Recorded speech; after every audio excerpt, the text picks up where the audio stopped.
Wales complete this group. Unbelievable. As we're taping, it was this week. A 64-year wait is over. Unbelievable. First of all, Iolo, how is the Welsh community feeling about this victory? Because you were playing against the neutral favorite, Ukraine. Everybody was rooting for Ukraine. That wasn't Welsh, so that was obviously difficult. But make no mistake about it, to get back to the World Cup for so long, I mean, the majority of the Welsh population has never seen Wales at the World Cup. So this is unbelievable. How's Wales feeling about this victory?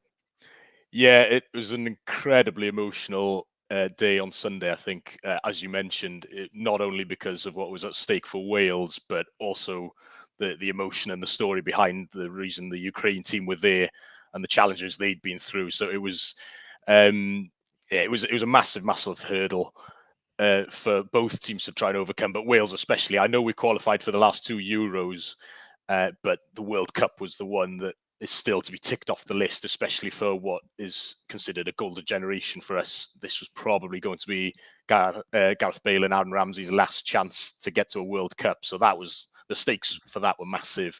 I think that the whole country is still in a bit of a daze, still can't quite believe that we've made it. And actually still trying to process the whole thing, because it was such a tense, nervy game right to the end. But it's fantastic that they've managed to get there, and I think it's a huge kind of weight off the shoulders. I think it's the one thing that we always wanted to do. The 64-year wait, everybody knows about that. You know, barely anybody alive remembers it, let alone actually remembers vividly watching it. You're talking about an era where it's in black and white. Games aren't even on television. So this is the first time that pretty much anyone in Wales will get to see us at a World Cup. So I think that's a great story in itself. I know we ruined what would have been a fairy tale for Ukraine, but it's still, you know, we did that because we had our own great story to try and complete as well. What is the belief system right now in Wales for this group? Obviously, I spoke to Arya before, and there is a belief that Iran can finish second in the group. The U.S. believes they can finish second in the group, or even first in the group. And I know Iran feels the same, that England have some vulnerabilities. And with this group, it seems wide open. Now, for Wales to step into this, they've done well in the Euros, but it's a completely different style of opponent once you get into the global stage. I mean, what are one, the chances of how they perform in this group, and two, the belief that this national team can get out of the group stages? Yeah, I think we might be in quite a similar position to the US and Iran in that sense, where you look at the group and everybody knows that England will be favourites. So you look at maybe, you know, joining England in the top two, really.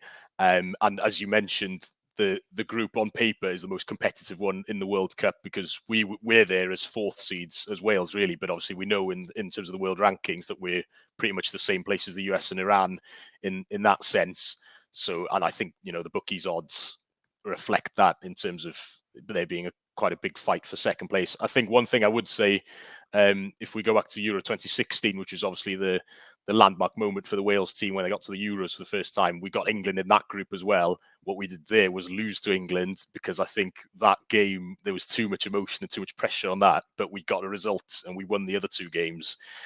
So actually for us, I don't think the playing a familiar team in England would necessarily be of use to us. I think we're certainly, so no disrespect to the US and Iran, but I think we'd probably be looking at those games and thinking we're going to take points off them just because it's England, and there's always that kind of the rivalry toys with you in different ways. You can't look at it objectively and as you would to any other, even European team like Spain or Germany, for example. I think so. That's going to be a big distraction for us, and luckily for us, it's right at the end of the group, so we can kind of leave that to last. Iolo, in terms of Gareth Bale, obviously he's the captain. He scored the goal against Ukraine. He hasn't played for Real Madrid that much this season. But having said that, still to this day, how important is his contribution to this team going into Qatar? Yeah, it's massive. I think the presence of Bale in that squad, in the dressing room, and just being on the pitch is more than anything. We know he's not the same explosive player that he was 6, 7, 8 years ago, when you go back to the mid-noughties. But I think it's that presence and that leadership that he plays now. It's a different kind of role that he plays. Obviously, the goals that we've scored, you know, there was a free kick against Austria, there was another free kick against Ukraine. He still has it on the set pieces. He still has that leadership quality. The other goals that he scored in the campaign, it was a hat-trick against Belarus. 2 of those were penalties, and the last one was a last-minute winner. So he's a moments player now. He pops up occasionally when we need him. He's not someone that will run a game for 90 minutes. We've got other players who can do that. He's someone who's evolved his game a little bit and will still pop up with big moments. So you need him on the pitch, but his involvement is very different now to what it was. Yeah, I think that's reflected because he doesn't play as often.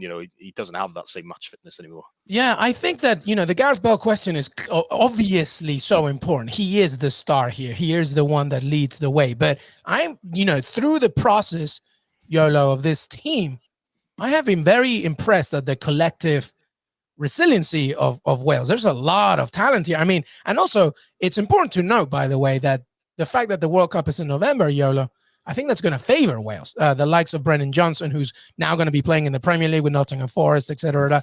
Daniel James getting a little bit more experience and action with Leeds, and Gareth Bale, a free agent. Who knows where he will be? I'm sure he'll get minutes somewhere else. So do you think that helps Wales, the fact that the World Cup's still in November? There's plenty of time to get this team even more prepared for Qatar.